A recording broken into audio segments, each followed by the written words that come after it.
It boxing was a real closed shop back in the time I broke into sport. There was only two TV channels in those days. That was BBC and ITV, and ITV didn't show domestic boxing, so it was really tough. And there was a cartel, group of promoters. They controlled all the venues, and there were in those days there were uh, reg, policies that the Boxing Board of Control operated that there were no major shows within 14 days of each other, so you couldn't put a show on.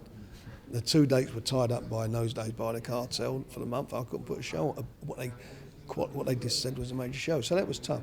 So, I mean, really, from my point of view, to get into boxing, I had to have a lot of determination. I had to be focused and fight my way through. Fight for what I felt was, was the profession I wanted to be involved with. And it was a tough fight, but I got there in the end. And what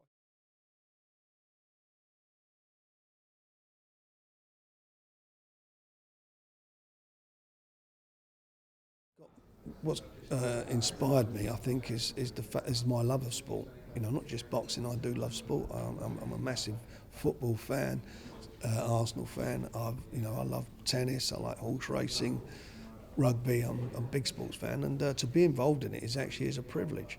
When I think I was a kid, looking at some of the alley fights, the recordings of alley fights, or going to closed circuits and closed circuit cinemas and watching the fights coming from the States and all in those days, to be actually involved now, you meet your heroes and you're involved in the sport. For me, was a massive achievement. When I got inducted, and I'm not blowing the trumpet here, but when I got inducted into the Hall of Fame, the standing next to me, inducted at the same time as me, was Larry Holmes, who's one of my huge heroes. So I actually he's talking about it was a reflection for me there. I sort of think, so this can't be, like, just pinch yourself, this can't be real. Here's one of my hero, like one of my massive heroes when I was a kid, youngster watching the sport, and I'm going into the mecca of boxing, of the Hall of Fame with him, and so that was good for me, and it just shows that if you believe in what you're doing, and if you've got the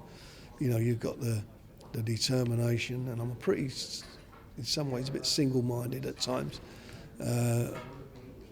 Too single-minded sometimes, but then that helps you. You've got to be a little bit selfish to make it work, and do your best. and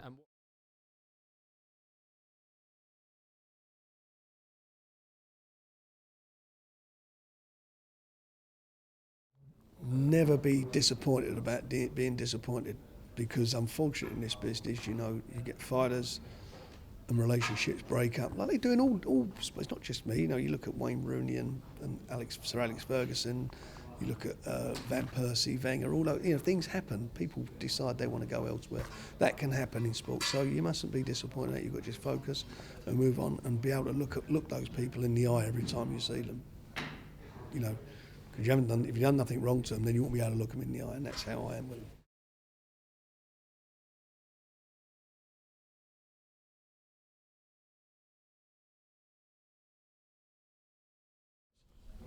I think my proudest achievement is probably what is my proudest achievement? I think my proudest achievement there's been so many of them. As watching guys come from, like myself, I was brought up in a council flat in Islington, seeing guys come from pretty similar backgrounds as myself go on and set themselves up for life and make money and make themselves comfortable. Each and every one of them is an achievement. Joe Kawasaki, for me, being involved with him and being undefeated all that time was a real, was a great feeling. Being proved right when I look back to the start of 2000, where he couldn't get arrested. I got letters from Vic Wakeling at Sky, from ITV, saying they weren't interested in him. And I'm saying, but he's the guy, and I had to tag him onto deals that I did for other fighters to get him in there, and he turned out to be better than all of them. So that was quite a thing. Frank Bruno winning the world title, I think it was his fourth attempt, where he, giving him the home advantage, getting him the fight at Wembley when he beat McCall. That was a great night. Nassim Hamid was a blast. He was like the best. That was the best fun I had ever in the sport. The early days of that, he was so great to work with, such fun. That was so many of them, so many different nights like that. uh,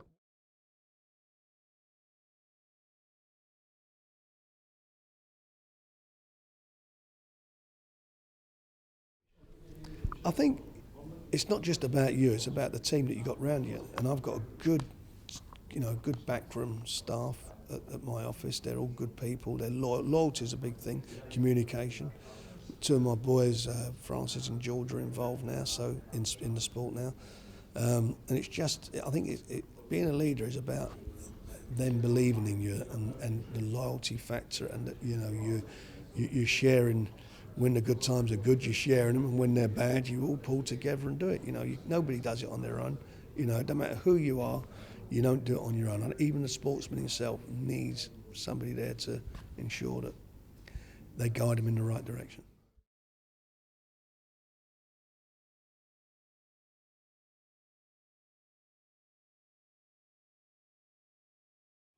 I suppose at the moment, having called for him being sacked is Arsene Wenger, because he's an old, I'm an Arsenal fan. I got fed up with it all, but he stayed true to his beliefs, and at the moment he's doing well. We're top of the league, so he's got to be up there with them as the self-belief. And as I say, I've been a big critic for the last couple of years, but I think overall, looking at who you would say was one of the people who inspired you in the game. Bob Arum and Don King, I look to them, what they've done, and they've done fabulous over the years. They took the sport to another level. Richard Schaefer's doing a great job now. I think boxing's a tough business. It's because it's such a small village, and it's such a it's so high at the top level. It's so intense. They're all pretty inspirational to me, and I look at them and think how well it is. But I suppose I don't know. It's to come up with a single name is tough. You caught me on the hop there with that one. I think taking a bit of all the people I've spoken to, taking the bit from Don King was the focus of getting in there, doing the deal, making sure it's done. He was a great promoter of himself, but he was so, he got in there and he made things happen. Don was a very bright guy, and he made things happen.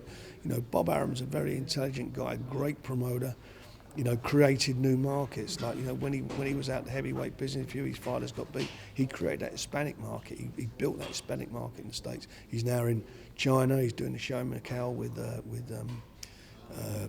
Pacquiao in a couple of weeks' time. He's building that market. He's a great innovator. He finds markets and develops them.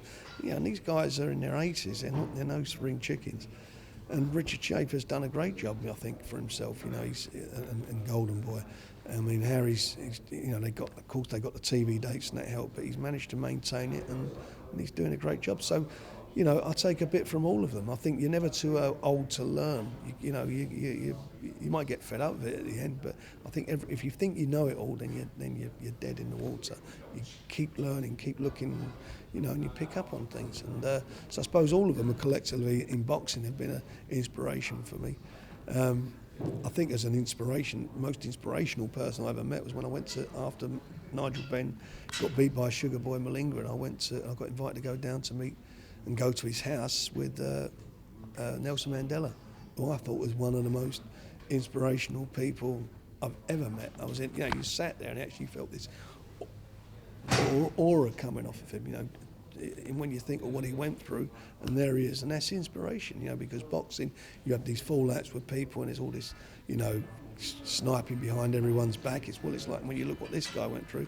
So you've got to think of the bigger picture and think, things happen, and what goes round comes round. And I've noticed over the years that sort of bit of philosophy, like Nigel Benn coming back, and then he says in his book, he should never have left in the first place. Nassim Hamid, his family got involved. He went, then he's come out since then. It's the bad decision. He shouldn't have done it. And there's been quite a few like that, and that happens. It happens. It happens not just in boxing. It happens in all sports. It happens. You see so many relationships that you think are really close, and for whatever reason, it's normally through third parties, they deteriorate. And as I say, people unsettle players. Wayne Rooney was unsettled, wasn't he? Somebody was unsettling him to make a move from Man United, having had a great relationship with Alex Ferguson.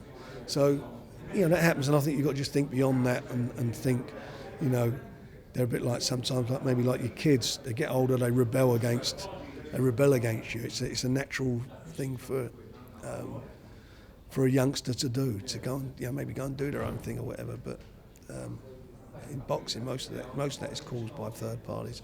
But it's nice to know that they can reflect on it sometimes and think, I wish I'd never done that, and it makes me feel a little bit better about that. They're saying these things, so it proves the fact that you done the right thing by them.